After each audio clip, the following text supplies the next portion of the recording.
Muy buenos días a todos. En nombre de la Academia Interamericana de Panamá, les damos la más cordial bienvenida a nuestra acostumbrada cita con la historia, con nuestro queridísimo Carlos Guevara Mann, a cargo de darnos información tan importante para nuestras vidas. Y en el día de hoy vamos a discutir la caída de Afganistán y sus repercusiones. Y contamos el día de hoy con un invitado muy especial, Luis Eduardo Martínez, de Eco TV, a quien seguramente muchos escuchamos con frecuencia notoria. Así que sin más preámbulo, para no perder ni un solo minuto de esta increíble charla del día de hoy, necesaria, importante y relevante, le cedo la palabra a nuestro queridísimo Carlos. Buenos días a todos. Muy buenos días, Yeta. Gracias por tu amable presentación, como siempre, muy atenta. Quiero en primera instancia saludar a Luis Eduardo Martínez, quien amablemente accedió a esta invitación para unirse a la charla semanal que ofrecemos en la Academia Interamericana de Panamá. Quería presentar escuetamente, porque como bien lo ha dicho Yeta, el tiempo es nuestro enemigo implacable, pero escuetamente merecería una presentación más amplia, pero haré lo posible por hacerle justicia en breves segundos. Luis Eduardo Martínez estudió Relaciones Internacionales y Literatura Rusa en Johns Hopkins University, de allí es su pregrado, y tiene un posgrado, su maestría en Relaciones Internacionales y Política Democrática de Westminster University en el Reino Unido. Luis Eduardo trabajó en el Departamento de Defensa como analista de investigación y en 2013 vino a Panamá. A partir de 2017 está vinculado a Medcom.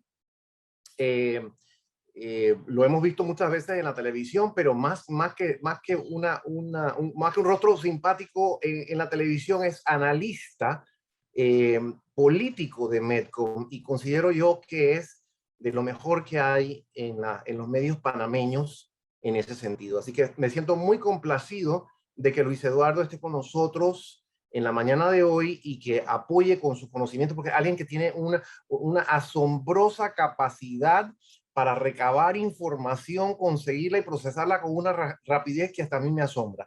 Así es que me siento muy complacido de que Luis Eduardo haya aceptado nuestra invitación. Gracias, Luis, por estar con nosotros esta mañana, y quiero saludar rápidamente, como es nuestra costumbre, a algunas personas que veo en la pantalla. Querida Sonia Hernández, Lidia Zamudio, compañeras de la tertulia literaria, que ayer tuvieron una reunión muy exitosa. Lamentablemente no pude asistir, pero me cuentan que fue todo un éxito la reunión. La saludo con mucho cariño. Elena Vial, siempre con nosotros. Buenos días. Mi prima, la doctora Maribel Céspedes, perdón. Maui López, también de la tertulia.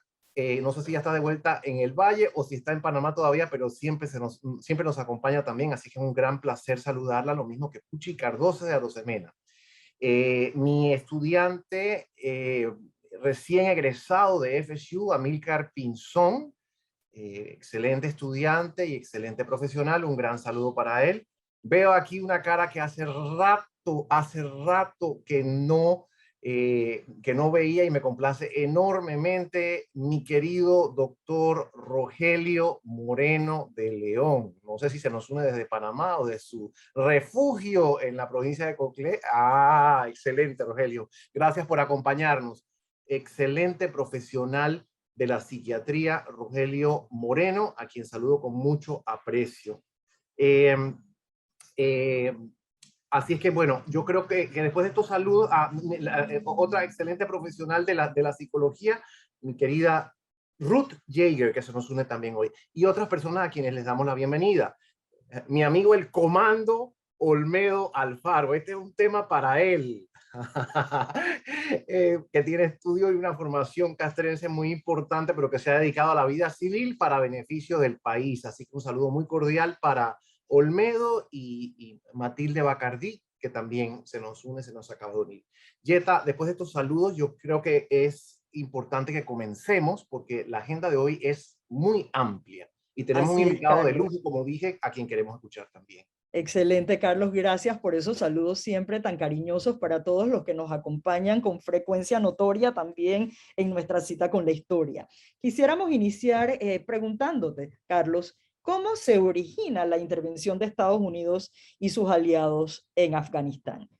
Gracias, Yeta. Para dar respuesta a esta pregunta, que por cierto traté en mi columna de la prensa de ayer y con mucho gusto la puedo enviar si alguien está interesado en recibirla, tenemos que remontarnos a 2001 y a los ataques terroristas que Estados Unidos sufrió en aquel momento, en septiembre de 2001, que todos creo recordamos vívidamente.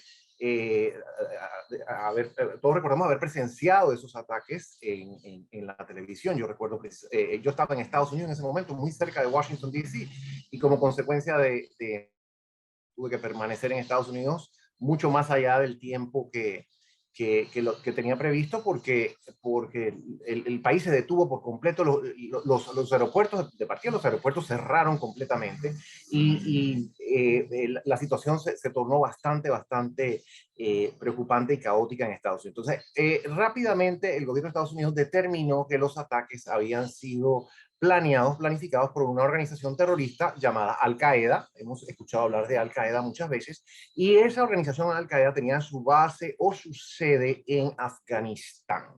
Todo esto se determinó muy rápidamente. Recordamos también al dirigente, al cabecilla de Al-Qaeda, un individuo saudí, o sea, procedente de Arabia Saudita, de nombre Osama Bin Laden, quien con su grupo terrorista había encontrado refugio en Afganistán. ¿Y por qué Afganistán? Bueno, porque Afganistán en ese momento tenía un gobierno, era una dictadura diría yo que totalitaria en el sentido fundamentalista, dirigida por un grupo denominado, o que se denominaban los talibanes. Talibán significa en la lengua local estudiantes, pero ellos eran más que estudiantes. Yo espero no tener estudiantes que sean talibanes, porque eso sería, yo creo que un poco riesgoso. Era un grupo sumamente extremista, es un grupo, porque sigue vigente evidentemente, un grupo muy extremista, un grupo muy apegado a, la, a, la, a los fundamentos del islamismo, porque tiene más allá de los fundamentos del islamismo, lo que podríamos decir, creo yo, es que tienen una interpretación eh, extremista y hasta fanática del Islam, de las enseñanzas del Islam y del Corán. Entonces, se establecieron en Afganistán desde 1996, instaurando una dictadura fundamentalista, y una de las características de esta dictadura fue que dio refugio a este grupo terrorista. Entonces, yo creo que es muy importante que nos situemos en este momento, nuevamente, 2001. Como consecuencia de estos ataques que Estados Unidos sufrió, Estados Unidos invocó el derecho a la defensa, que por cierto es una de las dos razones que existen en nuestra actualidad para llevar a cabo una acción bélica. Solamente hay dos razones justificadas bajo el derecho internacional para llevar a cabo una acción bélica. Una de ellas es sufrir una agresión de parte de otro, bueno, normalmente Estado. Hasta ese momento se pensaba que eran Estados, pero ya vemos que pueden ser amenazas procedentes o ataques procedentes de grupos que no son Estados, como Al-Qaeda. Esa es la primera. Y la segunda es con una autorización del Consejo de Seguridad de las Naciones Unidas para llevar a cabo alguna acción rectificadora. Son las únicas dos razones por las cuales se puede legitimar el uso de la fuerza, y quiero recalcar ambos aspectos porque ambos tienen relevancia, por lo menos en esta primera parte de la charla, cuando abordamos los antecedentes. Entonces, Estados Unidos, invocando el derecho a la autodefensa, bueno, en primera instancia presentó un ultimátum al gobierno talibán. El ultimátum exigía, entre otras cosas, que entregaran al cabecilla de Al-Qaeda y a otros dirigentes de ese grupo para que fuesen procesados. El gobierno talibán de Afganistán se negó, y como consecuencia de eso, Estados Unidos, invocando el derecho a la autodefensa, inició una acción militar en Afganistán en octubre en octubre de 2001. Octubre 7, si no me equivoco, fue el día en que comenzaron los bombardeos. En esta acción militar estadounidense, Estados Unidos tuvo el acompañamiento del Reino Unido, un aliado importante, histórico de Estados Unidos, que acompañó al ejército estadounidense en esta acción, y también Estados Unidos tuvo el apoyo de un grupo insurgente afgano, la Alianza del Norte, que fue instrumental para llevar a cabo algunos de los objetivos iniciales de Estados Unidos. Estados Unidos rápidamente logró desarticular por lo menos el control de los talibanes, el control que los talibanes tenían en Kabul a partir de sus acciones militares, y en diciembre de 2001, un poquito más adelante, el Consejo de Seguridad de las Naciones Unidas, esto es muy importante también, el Consejo de Seguridad de las Naciones Unidas, por unanimidad, emitió la resolución número 1386. Recalco el aspecto de la unanimidad. ¿Por qué? Por lo siguiente, porque de acuerdo con la Carta de las Naciones Unidas, para que el Consejo de Seguridad pueda llevar a cabo, o pueda tomar, para que pueda tomarse una decisión en el Consejo de Seguridad de las Naciones Unidas, tiene que existir el acuerdo entre los 5 miembros permanentes, además de que tiene que haber una mayoría, por supuesto, una mayoría de votos. Hay 15 miembros en el Consejo de Seguridad. 10 de ellos son miembros no permanentes, miembros rotativos. Panamá, por ejemplo, ha sido un miembro rotativo del Consejo de Seguridad, me parece que en 4, si no en 5 ocasiones. Son posiciones que rotan, pero hay 5 miembros que son permanentes. 5 miembros permanentes que son Estados Unidos, el Reino Unido, Francia, Rusia y China. Esto obviamente es un residuo de la Segunda Guerra Mundial, de la distribución de poder en la Segunda Guerra durante la Segunda Guerra Mundial, y de aquella época, de hace 70 años, evidentemente que es un residuo, pero en fin, así es como está configurado el Consejo de Seguridad, así es como está configurada las Naciones Unidas. Y recalco este hecho porque Rusia y China apoyaron a Estados Unidos en ese momento. O sea, la decisión fue unánime de respaldar las acciones que se estaban llevando a cabo en Afganistán, no solo para desarticular al régimen que ya se había logrado, sino también para, y aquí viene el otro propósito, para apoyar a la autoridad provisional, que era un gobierno provisional que se había formado en Afganistán en reemplazo del régimen talibán. Entonces, el Consejo de Seguridad dictaminó que se creara una fuerza internacional de asistencia, una fuerza militar, obviamente, una fuerza internacional de asistencia, inicialmente por 6 meses, pero ese mandato fue renovado en reiteradas ocasiones por mucho tiempo, y ese es el origen de la fuerza multinacional que actuó en Afganistán y ha actuado en Afganistán durante los últimos 20 años. O sea, el origen fue la acción de Estados Unidos en respuesta a los ataques del 11 de septiembre. Estados Unidos con la colaboración del Reino Unido. Pero a partir de esta decisión, esta resolución del Consejo de Seguridad, la resolución número 1386 de diciembre de 2001, otros estados se unieron. Algunos de ellos formaban parte de la OTAN, la Organización del Tratado del Atlántico Norte, una organización, una alianza militar liderada por Estados Unidos que se creó en 1949 durante la Guerra Fría para hacer frente a la Unión Soviética y sus designios. La OTAN, que sigue vigente, eventualmente lideró esta acción, y por supuesto que en la OTAN la voz cantante la lleva Estados Unidos, naturalmente, ¿no? Pero la OTAN, a partir de, me parece que unos años más adelante, lideró esta acción. Pero además de la OTAN, otros países participaron, otros países que no forman parte de la OTAN. Había 24 países, en total 94 países participaron también como parte de esta fuerza multinacional, esta fuerza internacional de asistencia, como la llamó el Consejo de Seguridad de las Naciones Unidas, con el objetivo de apoyar inicialmente a la autoridad provisional y eventualmente más adelante el propósito cambió, y es básicamente para darle una estabilidad, a un gobierno estable y ostensiblemente democrático a Afganistán. Así que lo dejo de ese tamaño porque sé que Luis tiene mucho que agregar, pero estos son los orígenes de la intervención estadounidense, que como dije, no solamente fue estadounidense, sino de otros países también, pero una intervención básicamente liderada por Estados Unidos a partir de los ataques del 11 de septiembre y con un mandato del Consejo de Seguridad de las Naciones Unidas. Muchísimas gracias, Carlos, por tu explicación tan clara. Y ahora le toca el turno a Luis. Muchísimas gracias por acompañarnos en la mañana de hoy. Y quisiéramos preguntarte cómo se desenvuelve la intervención a lo largo de las últimas 2 décadas en Afganistán. Buenos días a todos y primero que todo gracias por la invitación y muchísimas gracias por las generosas palabras del doctor Carlos Baramán y bueno, y nuevamente de invitarme a poder compartir con ustedes. El tema de Afganistán es muy interesante y como bien menciona la pregunta, fueron 2 décadas de conflicto o de una misión militar en un país centroasiático. Lo primero que quisiese resaltar es algo que también subrayó el doctor Baramán, y es que vino con que estas acciones militares tuvieron el aval de las Naciones Unidas.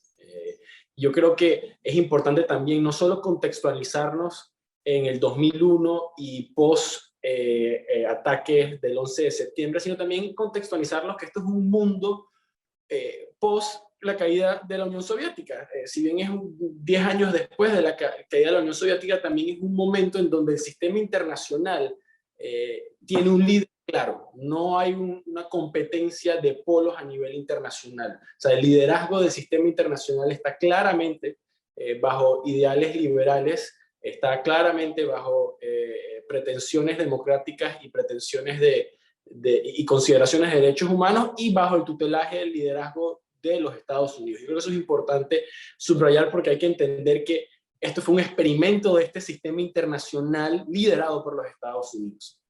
Entonces, una de las cosas, si nos vamos a dividir las 2 décadas en momentos históricos, yo creo que los primeros 3 meses marcan un momento, luego del 2001 al 2004 marcan otro momento, el 2006 con la toma de posesión de la OTAN, del liderazgo de la misión, marca otro momento, y la toma de posesión de Obama como presidente de los Estados Unidos en 2009, yo creo que marca el punto de quiebre que comienza el resurgimiento de los talibanes en Afganistán. Entonces, comenzando con los primeros 3 meses de la intervención militar. O sea, Estados Unidos cuando decidió atacar a las fuerzas de Al-Qaeda y talibanes en Afganistán, comprometió 2.500 soldados, en su mayoría de fuerzas especiales.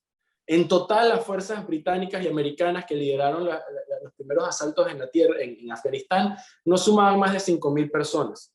Y como bien mencionó el doctor Baramán, la mayor parte de los combatientes eran más bien de la Alianza del Norte. Y la Alianza del Norte, al igual que los talibanes, eran mujahidines, o sea, eran personas que fueron entrenadas y apoyadas por países de Occidente para resistir la invasión soviética en Afganistán durante los 70 y los 80. Entonces, eso es muy, muy interesante, porque el primer presidente de Afganistán bajo la intervención americana, Hamid Karzai, que lleva el nombre del aeropuerto internacional, que probablemente lo hayamos escuchado estos días, era un miembro de la Alianza del Norte, era un mujahidín, parte de un grupo de combatientes que simplemente dominaban la parte norte del país y estaban en oposición a los talibanes, y se aprovecharon de este momento de conflicto entre el gobierno talibán y Estados Unidos, y Al-Qaeda y los Estados Unidos, para entonces también llegar al poder. Entonces, los primeros 3 meses, solo 2.500 soldados americanos en suelo afgano. En un mes tomaron Kabul. Y para el 4 de diciembre ya habían instaurado un gobierno, que firmaron la instalación de ese gobierno en la ciudad de Bonn, en Alemania. Exactamente. Nuevamente hay que contextualizarlo. O sea, imagínense que un señor del norte de Afganistán viajó a Alemania para reunirse con los presidentes de todos los países del occidente, y ellos decidieron aprobar que Hamid Karzai fuese el presidente de Afganistán. Entonces ya estamos comenzando con, bueno, algo que ya hemos visto a lo largo de la historia, es instalar un gobierno que de repente no nació de manera orgánica. Luego, también es muy interesante, cuando Estados Unidos entra en Afganistán, la misión inmediata era desarticular el gobierno talibán, porque era una amenaza del sistema internacional, porque alojaba a grupos terroristas, y desarticular el grupo terrorista Al-Qaeda. O sea, las nociones de reconstrucción de nación o de instalar un gobierno democrático no empezaron a surgir sino hasta mediados del 2002, cuando ya los objetivos iniciales habían sido logrados. Ya el gobierno talibán había sido desarticulado y habían huido de las capitales provinciales, e inclusive para diciembre del 2001 los liderazgos de Al-Qaeda, incluyendo y famosamente a Osama Bin Laden, escaparon después de la pelea en Tora Bora, en unas montañas cerca de la frontera con Pakistán, hacia Pakistán. Entonces hay que entender que 3 meses después de la intervención americana, acompañada del Reino Unido y con el apoyo de las fuerzas de la Alianza del Norte en Afganistán, ya los Estados Unidos habían cumplido con sus objetivos principales. O sea que, como bien mencionado el doctor Guevara Mann, que invocaron la autodefensa, bueno, ya habían logrado el cometido. Pero bueno, esto se extendió, por supuesto, dos décadas. En el 2004, nuevamente bajo el tutelaje y los auspicios de las Naciones Unidas, el gobierno provisional de Hamid Karzai, con 522 delegados, líderes tribales de Afganistán, pactaron una nueva constitución. ¿Okay? Ese mismo 2004 realizaron elecciones, las primeras en el país desde 1969. E impresionantemente 83% de las personas elegibles para votar participaron en esas elecciones. Entonces, de momento como que vamos bien. Salieron los talibanes, Al-Qaeda ya no está en Afganistán, hay una nueva constitución, elecciones con 80% de participación. En el 2005, el año siguiente de las primeras elecciones presidenciales y de la aprobación de la constitución, en el 2005 tienen las primeras elecciones legislativas. Increíble también, o sea, un alto nivel de participación. Cerca de la mitad de las personas que votaron fueron mujeres, que obviamente durante el gobierno de los talibanes no tenían los derechos básicos, ni siquiera para trabajar, ni recibir educación, y mucho menos tener acceso a oficina pública. Y 1/3 de los escaños del legislativo del Consejo Tribal afgano fueron mujeres. Entonces, nuevamente creo que vamos como quien diría por buen camino, todo sonaba muy lindo y muy bien. Ahora, en el 2006 comienzan a cambiar las cosas. En el 2006 es cuando la OTAN, 28, o sea, la Organización del Tratado Atlántico Norte, son 28 países miembros, toma el mando de las Fuerzas Internacionales de Seguridad y Asistencia en Afganistán. Y empiezan estos planes de reconstrucción. E imagínense coordinar a 28 misiones militares. Inicialmente, porque como también bien mencionó el doctor Guevara Mann, para el 2006 ya eran 44 países que estaban involucrados directamente en la misión militar. Entonces, la OTAN decidió entonces crear los comités de reconstrucción provincial, perdón, equipos de reconstrucción provincial. Y es una fórmula que me parece, viendo hacia atrás, en retrospectiva, increíble que hayan pensado que iba a funcionar. Cada provincia de Afganistán quedó bajo el mando de un país distinto. Y son más de 30 provincias en Afganistán. Entonces, imagínense que bueno, los alemanes mandan acá, los americanos mandan acá, los italianos por acá, el Reino Unido en esta provincia. O sea, no solo que el liderazgo tiene un idioma distinto, tiene unas prácticas militares distintas, tiene manuales de entrenamiento distintos, prioridades distintas, inclusive esos son países democráticos que tienen intereses nacionales distintos de su razón para involucrarse en el conflicto. Coincidentalmente, en el 2016 se quintuplican los atentados suicidas en el país por parte de insurgentes talibanes que todavía están en las zonas rurales, y se duplican el número de explosivos remotos en las calles de Afganistán. O sea, la violencia empieza a aumentar. Ya para el 2006, el presidente actual para ese momento de los Estados Unidos, George W. Bush, nada más le quedan 2 años de gobierno. Y bueno, luego llega el otro momento que mencioné, el 2009, la llegada del presidente Barack Obama. Yo creo que es importante entender el impacto que tuvo en los cambios de liderazgo a través de los 20 años de conflicto. O sea, ya comenté del cambio de liderazgo no solo de Estados Unidos liderar las fuerzas de combate en la tierra a pasar el mando a la OTAN, y el cambio de liderazgo provincial que tenían, que cada país estaba liderando los esfuerzos de reconstrucción en cada país. Pero ahorita también tenemos el cambio de liderazgo a nivel de la democracia norteamericana.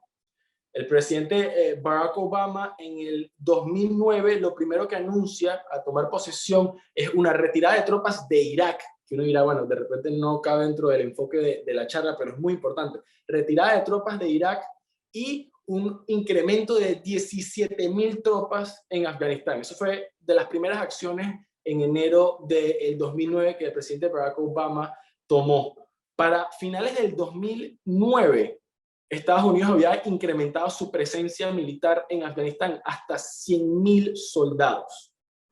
Entonces, lo pongo en contexto porque, como les comenté, en el 2001 Estados Unidos logró sus cometidos militares con 2.500 soldados en la tierra. Y en el 2009 ya eran más de 100.000 soldados americanos, porque habían aumentado la violencia. Y todos los comandantes militares de los Estados Unidos citaron una razón principal por el resurgimiento de los talibanes y la violencia en el país, y era la falta de gobernabilidad. O sea, simplemente los equipos de reconstrucción provincial que habían instalado los miembros de la OTAN o los países miembros de las fuerzas de asistencia internacional en el país no lograron establecer los servicios básicos para gobernar las zonas rurales en el país en donde mandaban. Y eso es importante porque es un fracaso del modelo que está promoviendo toda esta coalición. ¿Ok? Vuelvo a hacer un repaso. O sea, hasta el 2005 podíamos hablar de, sacamos a los talibanes, sacamos a Al-Qaeda, tenemos constitución, tenemos elecciones y un presidente. ¡Wow! Las mujeres están participando y tenemos un legislativo con 1/3 de minorías en el país. Todo suena como un éxito del modelo democrático que obviamente hemos escuchado ser promovido por los Estados Unidos y sus aliados desde el final de la Segunda Guerra Mundial. Pero a partir del 2006 y con un punto pico en el 2009, fracasa ese modelo. O sea, para ese entonces, 1/3 de la asistencia económica, que para ese momento eran 63.000 millones de dólares, había sido desaparecida en corrupción. Entonces, y obviamente los afganos, o sea, el afgano común, rural, más bien percibía un mayor riesgo de quedar en fuego cruzado entre combatientes talibanes y fuerzas de la coalición, o quedar en medio de un bombardeo de las fuerzas de coalición, de lo que hubiese sufrido si los talibanes hubiesen permanecido en el poder.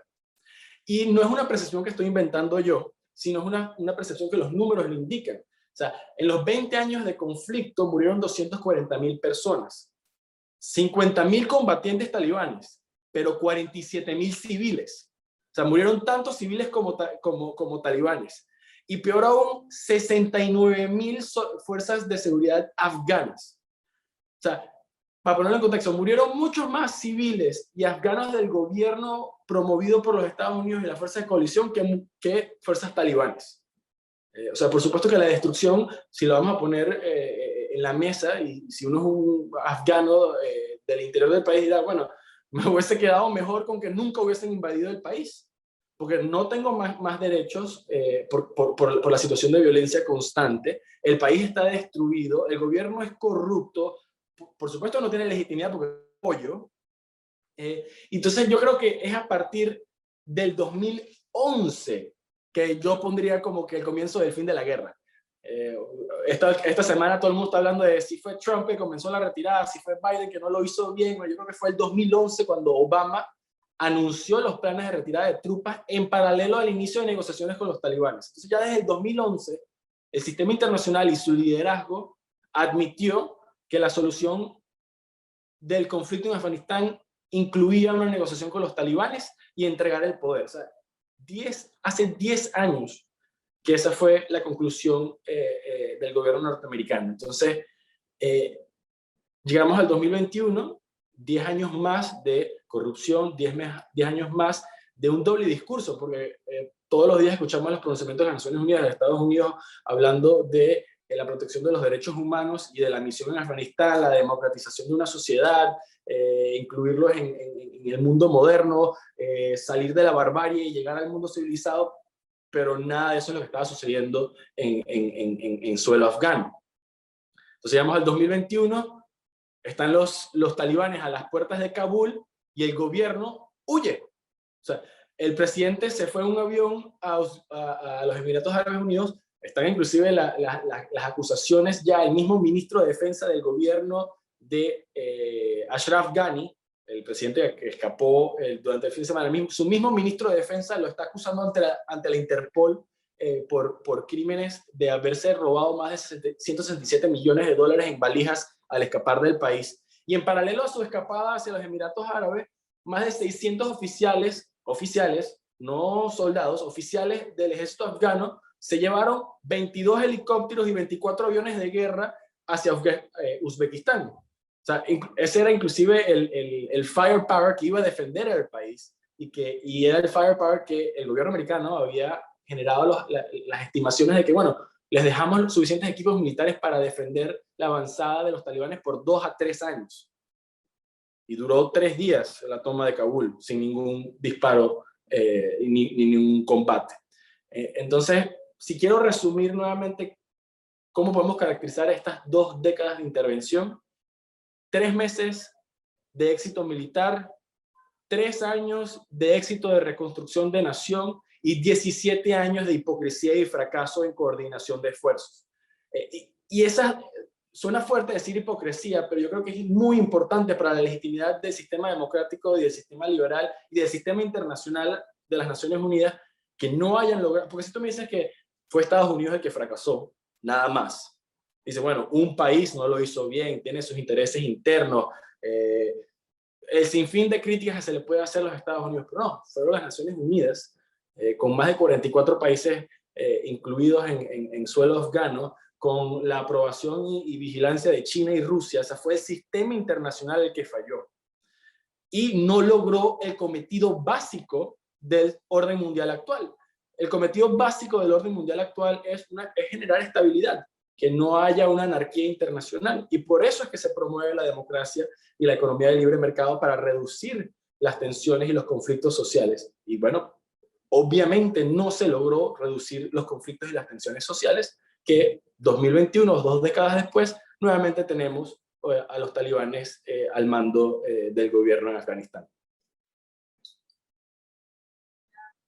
Mil gracias, Luis. La verdad es que muy bien resumido y excelente información. Hay mucha desinformación o personas que sencillamente no se ilustran como debe ser y emiten opiniones que gracias a charlas como esta pueden ser más ilustradas. Así que muchísimas gracias.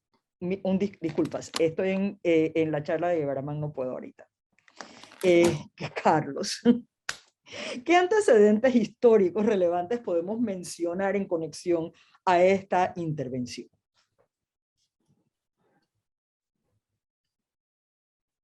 Estás en mute. Estás en mute, Carlos. Ahora sí, perfecto. Ahora sí. Muchas gracias. Bueno, en primer lugar, coincido con Yeta, la explicación de Luis ha sido estupenda. El resumen que ha hecho Luis de 20 años, porque son 20 años, el resumen que ha hecho es además de abreviado, muy esquemático y muy importante. Así que gracias, Luis, por eso. Aprovecho nada más que brevemente para saludar a algunas otras personas que tienen la oportunidad de ver aquí. A mi querida doctora Yasmina Robi, excelente jurista. El ingeniero Humberto Leñadier, gran amigo. Mi ex compañero y amigo Enrique Cucalón Arosemena. Tirsa de Stag, saludos cordiales.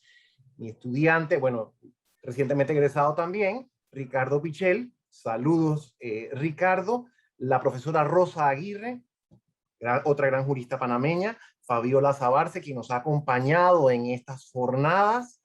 Encantadora representante de la Asamblea Nacional de Venezuela en Panamá, la poetisa Lil María Herrera, quien también ha estado con nosotros en estas sesiones, el profesor Euclides Tapia, de la Universidad de Panamá, especialista en relaciones internacionales. Así que muchas gracias por su sintonía y por su participación esta mañana. En yo cuanto también quiero, perdóname, sí, pero yo, claro sí. como estamos saludando, quiero saludar a mi amiga Julieta Galindo, que también se une al grupo el día de hoy, compañera de toda la vida de María Inmaculada. Así que gracias, Julieta, por estar aquí.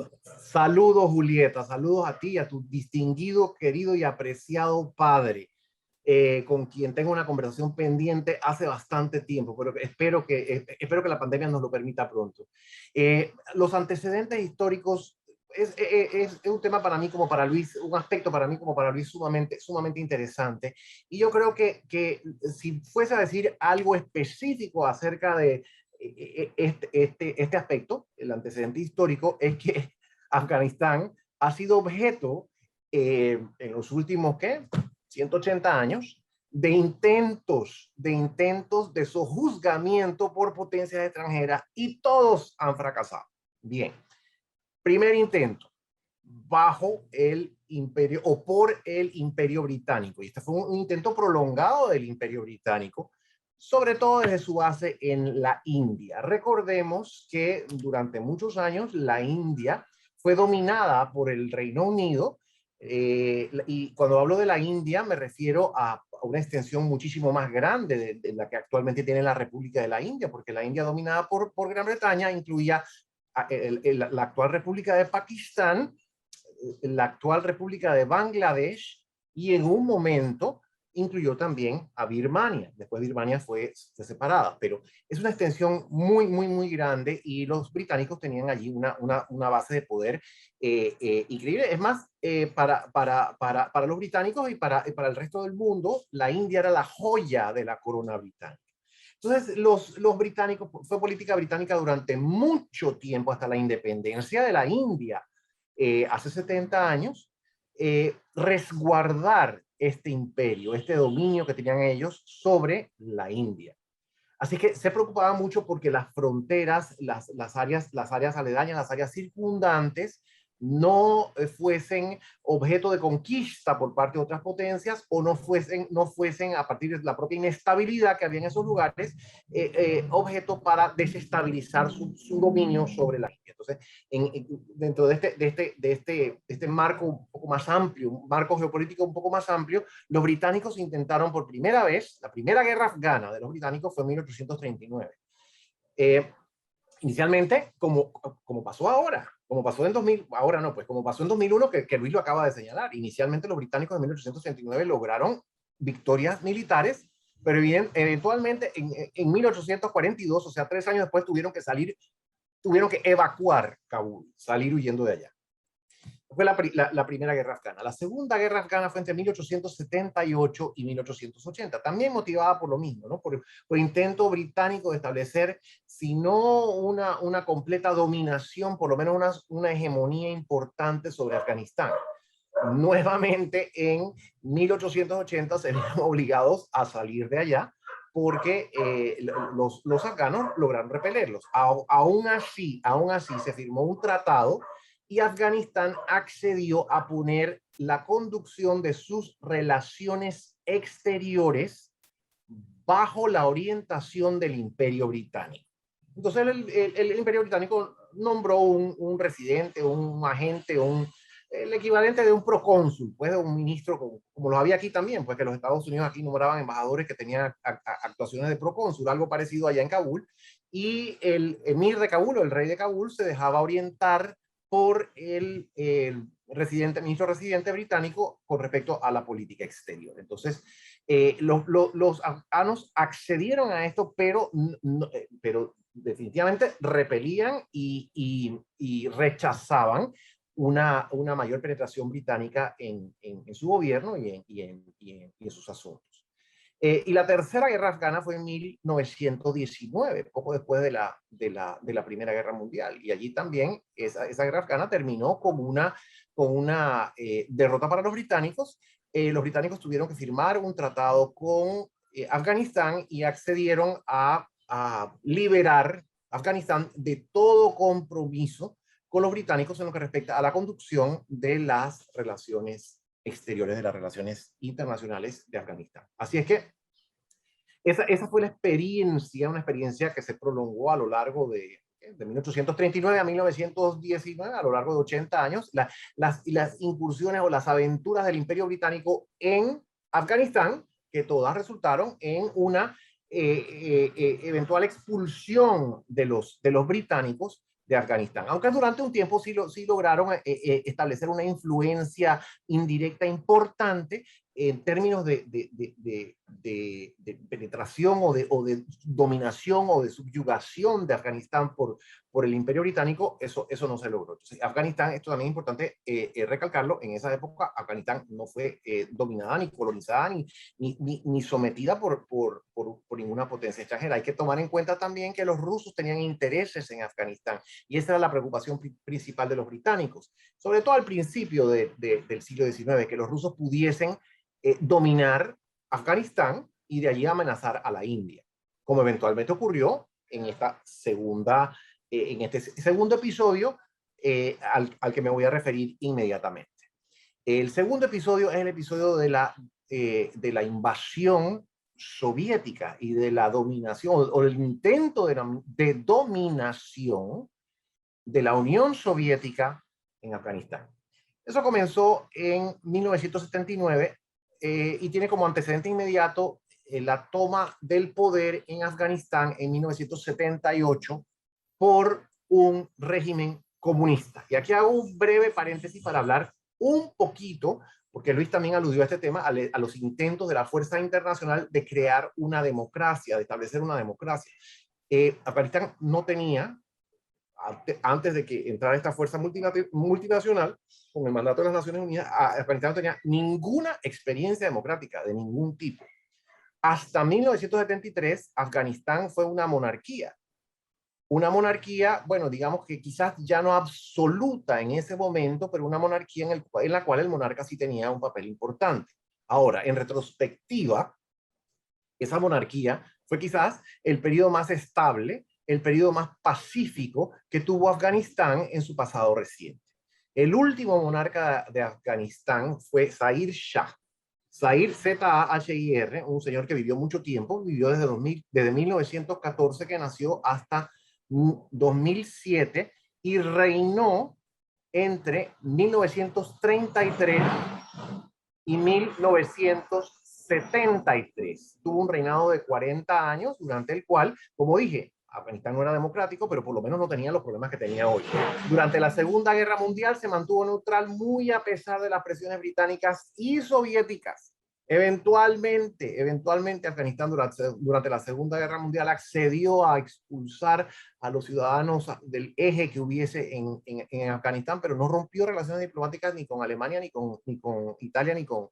Entonces eso como que aisló un poquito a Afganistán del mundo, un poquito no, bastante, del eje occidental. Sin embargo, mantuvo una cierta estabilidad, una cierta paz en el país durante este periodo y después durante la Guerra Fría. Sin embargo, en 1973, el rey fue depuesto en un golpe de Estado por el jefe militar, que de hecho era su cuñado. Así que eso recalca el hecho de que, o la observación de que a veces nuestros peores enemigos están en la propia familia, ¿no? Lo tumba el jefe militar y se establece una supuesta república, pero no una república porque no es una república. Ya hemos hablado en esta sala de lo que consiste la república. Una república es un régimen de separación de poderes, un gobierno de ciudadanos a través de sus representantes, etcétera, etcétera. Eso no era lo que había allí. Y una república inestable, un sistema inestable que sucumbió en 1978 a un régimen comunista. El régimen comunista, sin embargo, se vio inmediatamente asediado por grupos insurgentes, los denominados mujahedines, a los cuales ya hizo alusión Luis. Pero estos mujahedines no eran un grupo unificado, había de todo allí, ¿no? Había toda clase de tendencias y facciones allí dentro de esos mujahedines. Sin embargo, esta insurgencia se activó en contra del régimen, y cuando amenazaban con derrocar a este régimen, entonces la Unión Soviética invadió. La invasión de la Unión Soviética fue en 1979.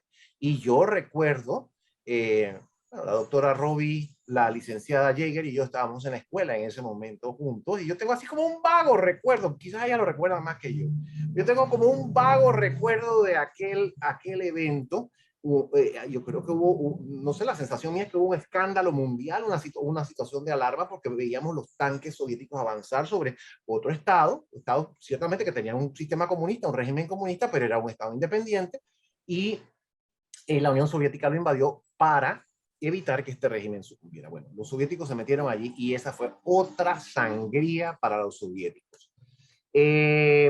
La presencia y la guerra se prolongó durante más de una década con pérdidas considerables para los soviéticos. Eventualmente los soviéticos tuvieron que retirarse con el rabo entre las piernas, porque no solamente no lograron derrotar a los mujahedines, no lograron derrotarlos, sino que el régimen comunista eventualmente fue depuesto y se instauró otro régimen ya completamente libre de influencia soviética. En el ínterin, cayó el muro de Berlín en 1989 y cayó la Unión Soviética en 1991. Así que ese evidente debilitamiento de la Unión Soviética llevó a que, entre otras cosas, retirara su ejército de Afganistán, porque no solamente no habían tenido ningún logro importante, sino que había resultado esta aventura en un desastre y un descalabro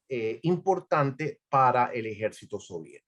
Entonces se instala en el poder en 1992 un régimen, nuevamente con el nombre de república, pero no era republicano, un régimen de tendencia islamista. Y este régimen de tendencia islamista, a su vez, es derrocado y reemplazado en 1996 por un régimen no solo islamista, sino de extremistas islámicos fundamentalistas que se autodenominan talibanes. Y ya de eso hablamos, ahí conectamos con lo que mencionamos Luis y yo antes. Los talibanes, que instauran su régimen en 1996, gobiernan de una forma absolutamente represiva, diríamos que totalitaria, porque pretenden imponer un control total de la sociedad a partir de su fundamentalismo religioso, y cometieron toda clase de violaciones y atrocidades. Yo creo que muchos aquí recordamos la demolición, esto es una cosa horrible, la demolición, me parece que fue poco antes de los ataques del 11 de septiembre, la demolición de aquel monumento histórico de Bamiyan, que era uno de los sitios inscritos en el Patrimonio Universal de la UNESCO. Eran unas cuevas que habían sido cavadas en una ladera, y fueron demolidas por los talibanes, argumentando que era una manifestación de paganismo, una manifestación que no se conciliaba con su fundamentalismo religioso, y llegaron hasta ese extremo, hasta el extremo de destruir un bien patrimonial universal, además de las violaciones a los derechos humanos masivas que cometieron contra el pueblo. Como dije, este régimen sucumbió a la acción militar estadounidense o anglo-estadounidense de 2001, pero ahora, 20 años después, ha regresado al poder. Así que esto es lo que podría decir yo. Y para resumir, Yeta, ha habido, además de esta, 2 episodios anteriores de intervenciones extranjeras en Afganistán. Son episodios complejos, son episodios que es difícil simplificar. Sin embargo, podríamos decir que ambos episodios han terminado en una derrota para las potencias extranjeras que intentaron inmiscuirse en los asuntos internos afganos. Gracias, Carlos. Excelente también explicación de antecedentes. Saludo a mis amigas Ariadna Arjona e Inés Barrelier, también compañeras de la promoción 80, con eso te estoy diciendo mi edad, a mis amigas de salón que se unen hoy también a esta cita con la historia. Luis, cuéntanos qué les pasó a los talibanes, qué los motivó, o sea, qué pasó para que ellos invadieran Afganistán de esta manera, se tomaran Afganistán de esta forma. Una de las cosas que se me pasó por comentar en el desarrollo de las 2 décadas de guerra, y era esperando para hablar del colapso del gobierno afgano y la reconquista de los talibanes de Afganistán, es el verdadero impacto del cambio de los liderazgos de las potencias extranjeras en este conflicto. Y me salto nuevamente al 2009 con Barack Obama, y para entender cómo la democracia falló, no solo en materializarse en Afganistán, sino la democracia de las potencias que estaban interviniendo también estaba fallando. En el 2009, entre el 2008 y el 2010, o sea, un periodo de 2 años, los Estados Unidos cambió de comandante de sus fuerzas militares 3 veces. Y yo creo que eso ya de por sí es una alarma. Un conflicto de tal escala, cambiar de liderazgo, bueno, creo que en equipos de fútbol, en la compañía, donde tú quieras, cambiar de liderazgo tan frecuentemente no es positivo. Entonces, el primer cambio de liderazgo fue simplemente por un cambio de gobierno. El segundo cambio de liderazgo del comando militar efectuado bajo Obama fue por un cambio de estrategia. O sea que 10 años de intervención, los americanos decidieron en el 2010 tener una estrategia contra insurgencia, que eso es otra acotación importante. O sea, Estados Unidos ni siquiera tenía un manual de contrainsurgencia cuando invadieron Afganistán. Les demoró 10 años de aprendizaje de combate y verdaderamente de asesoría, inclusive del Indo-Pacífico, para entender cómo lidiar con combatientes insurgentes y no una fuerza Estado-Estado. Obama luego vuelve a cambiar al general McChrystal, que era el especialista en contrainsurgencia, porque en la revista Rolling Stone en el 2019 aparece McChrystal criticando a Obama. Entonces una decisión política llevó a un nuevo cambio del mandato del comando militar de los Estados Unidos y ponen al general Petraeus, que de repente lo habremos escuchado a lo largo de los años, que fue una decisión nuevamente política. La única razón de poner a Petraeus en Afganistán, que él había sido el comandante de las fuerzas en Irak, fue porque gozaba de alta popularidad. Pero el conflicto afgano y el conflicto iraquí no tenían nada que ver, no se parecían en nada, y este cambio de mando no hacía sentido porque no estabas trayendo a alguien con especialidades necesarias para el conflicto afgano. Y bueno, casualmente también Obama anuncia retirada de tropas y inicio de negociación con los talibanes en el 2011, que él fue cuando las encuestadoras americanas registraron un récord de impopularidad en la guerra de Afganistán. ¿Por qué lo menciono? Es porque lamentablemente estas intervenciones prolongadas por parte de democracias también sucumben a las necesidades internas del sistema político de la potencia que está interviniendo, en este caso Estados Unidos, y por supuesto que en los países europeos también sucedió lo mismo, y es que los políticos se quieren reelegir. Entonces yo creo que el principio del fin de las victorias de la coalición se marca en el 2011, cuando inician las negociaciones con los talibanes.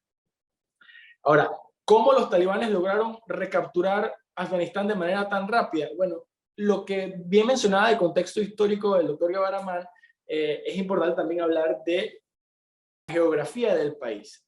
Afganistán tiene el apodo el cementerio de civilizaciones o el cementerio de los imperios, porque los británicos salieron corriendo, los rusos salieron corriendo y verdaderamente qué vergonzoso es ver a los americanos con todo su poderío militar tener que literal salir corriendo.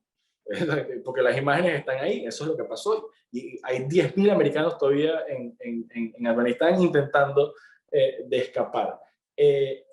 Afganistán es una zona muy montañosa, es un valle de montañas muy complicado de transitar. Las poblaciones son pequeñas, separadas, con liderazgos tribales.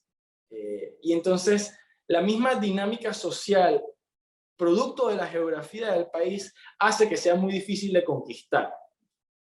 Por ejemplo, famosamente, los rusos fallaron porque los mujahidines tenían RPGs, Rocket Propelled Grenades, tenían bazucas. Y los rusos no podían aterrizar aviones en las montañas porque no hay una pista de aterrizaje, solo tenían helicópteros. Entonces los rusos, cada vez que iban a llegar a una zona de combate, simplemente los mujahidines agarraban y le tiraban un cohete y hasta ahí llegaban. Entonces la geografía tuvo un rol muy importante en el colapso de todos estos imperios e intentar de conquistar Afganistán. Y el no entender que el liderazgo no era un liderazgo central. O sea, en Afganistán, inclusive con el ejercicio británico, inclusive durante la monarquía del MIR de Afganistán, o sea, no es que tenían un control absoluto del territorio, simplemente eran terratenientes, que habían acuerdos, negociaciones, bueno, o sea, tú controlas esta área y simplemente, o sea, o sea, llevamos un acuerdo mutuo de interés. Esos acuerdos no lo lograron hacer los americanos, ni las fuerzas de coalición en Afganistán. O sea, no lograron poder tejer los intereses de las distintas poblaciones rurales del país para lograr un control central del Estado y definir un Estado, control de fronteras, algún tipo de Estado de Derecho, etc. No lo lograron. Mientras que los talibanes, bueno, primero que son locales y viven de la dinámica local y tienen la experiencia local, y es más, muchos de los combatientes talibanes, bueno, y el consejo de líderes talibanes son mujahidines que tienen toda la experiencia soviética y los 20 años de intervención americana. Ellos simplemente negociaron con los liderazgos tribales en cada provincia. Y por eso es que vimos que en muchas provincias simplemente no hubo batallas. Los talibanes entraron con celebraciones en camionetas. Entonces, la primera razón del colapso es la geografía del país y que las potencias extranjeras simplemente no entendieron y no pudieron crear ese tejido social de control central de un gobierno central. Mientras que los talibanes sí lograron desarticular los liderazgos provinciales a través de negociaciones de mutuo beneficio. Ese es lo primero. El segundo es el tema del ejército afgano. Como bien les comentaba, si cada provincia tenía un liderazgo de un país distinto, y el mando inclusive de la misión de las Fuerzas Internacionales de Asistencia y Seguridad cambió de Estados Unidos a la OTAN, la rotativa, uno puede entender, si uno se imagina que uno es un oficial afgano y ve que su jefe se lo cambian cada 3 meses, primero está un americano, luego está un británico, después está un italiano, luego está un alemán, todos me dicen direcciones distintas porque la estrategia cambiaba incesantemente. O sea, las estrategias cambiaban. Eso sí, ellos permanecían, igual me daban la asistencia económica, igual equipaban a los soldados, igual como que mantenían este falso régimen. Y entonces cuando llegan los talibanes, se enfrentan, creo que hace 3 meses hubo un ejemplo, yo creo que ese ejemplo fue muy importante en el colapso del resto del ejército afgano. Los talibanes capturaron a 20 comandos del ejército afgano, o sea, de las fuerzas especiales entrenadas por los americanos. 20 de ellos los capturaron, lo grabaron, y entonces la imagen era muy interesante, porque era el mismo uniforme de que tú verías de un Navy SEAL, con los goggles para ver en la noche, los rifles los más modernos, los chalecos. O sea, bueno, imagínense que más de $100,000 de equipamiento por soldado, y tenían a 20 de ellos, los capturaron y filmaron cuando los fusilaron a todos.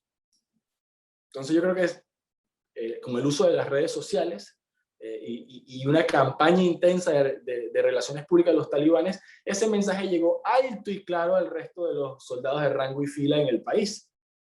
¿Por qué voy a perder yo mi vida defendiendo algo que cada 3 meses cambia de liderazgo y cambia de idea de qué es lo que quiere? Y cuando el gobierno que instalaron estas fuerzas de coalición se roba 1/3 de la asistencia económica y la corrupción era conocida en todo el país.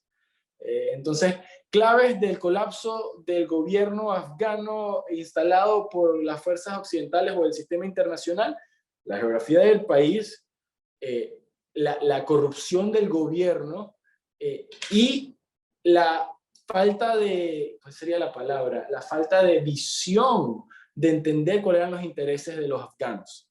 Y yo creo que ese, al final de cuentas, va a ser el impacto más grande de este descalabro, y es que aún no hemos entendido, y los Estados Unidos en 70 años de intervenciones militares en el mundo no ha entendido cómo germinar una democracia.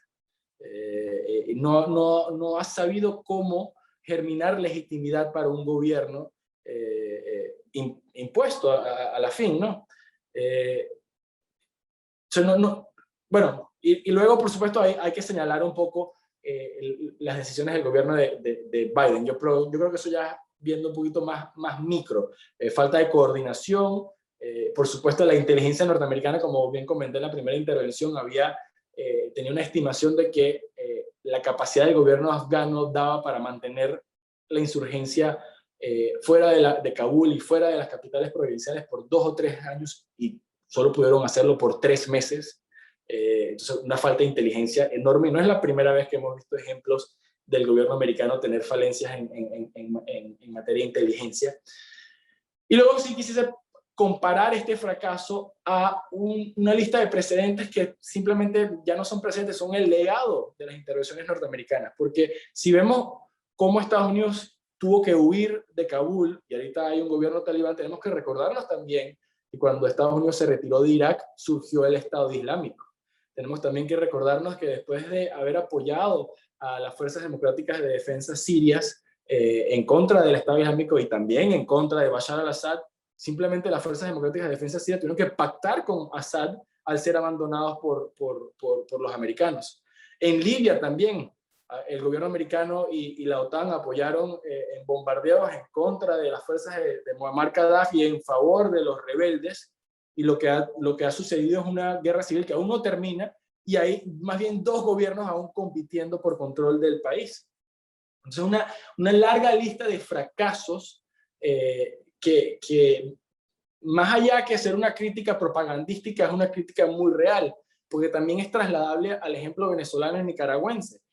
Son intervenciones endebles con principios falsos que terminan en una negociación con un régimen autoritario.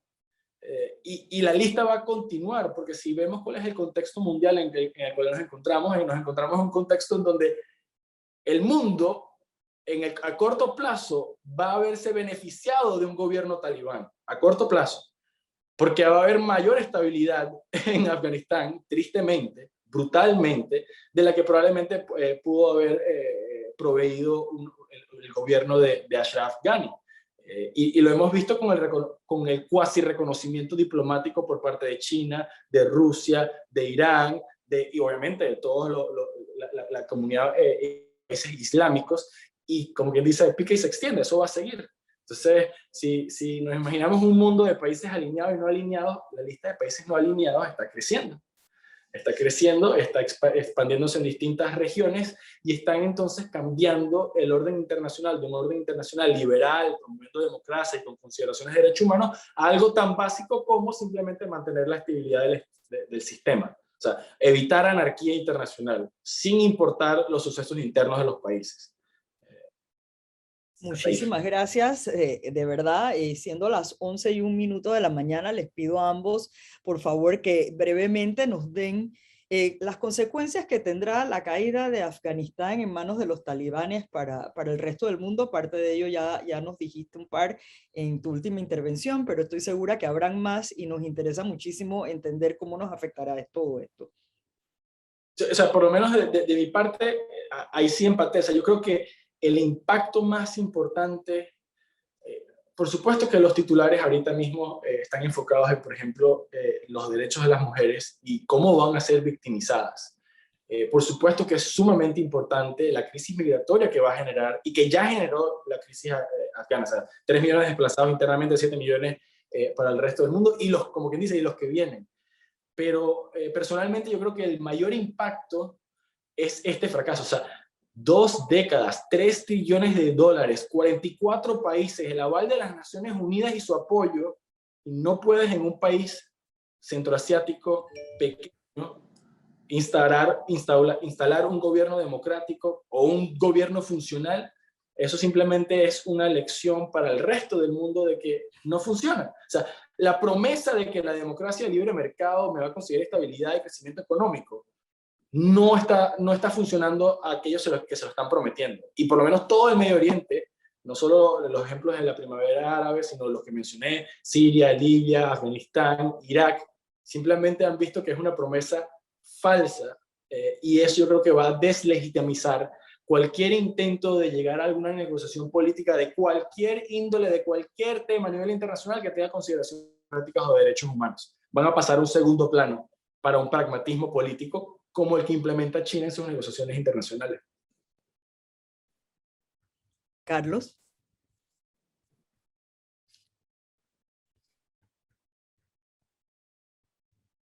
Estás en mute, ya. Gracias.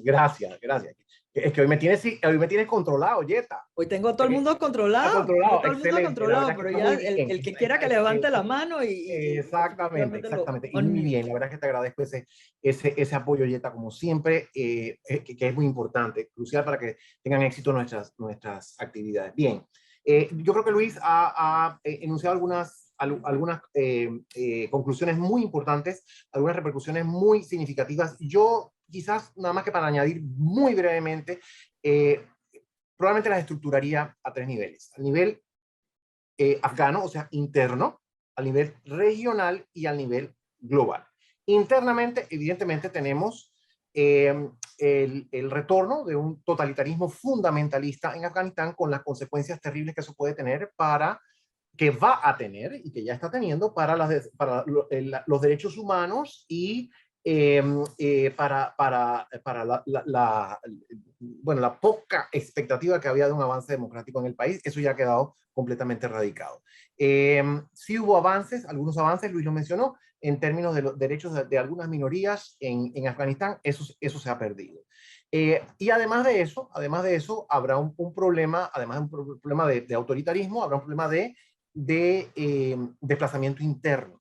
Ese desplazamiento interno, y esto me lleva a las consecuencias regionales, ese desplazamiento interno, cuando cruza las fronteras, se convertirá en un problema de refugiados. Ya lo estamos viendo. ¿Qué otra cosa es? Son las escenas esas espantosas, dramáticas, que hemos visto de las personas agolpándose al aeropuerto y dispuestos a colgarse literalmente de los aviones para salir de allí. Bueno, eso que está pasando allí, que hemos visto ante nuestros ojos, va a ocurrir, está ocurriendo y va a ocurrir masivamente, no solo a lo interno de Afganistán, sino hacia los países vecinos inicialmente.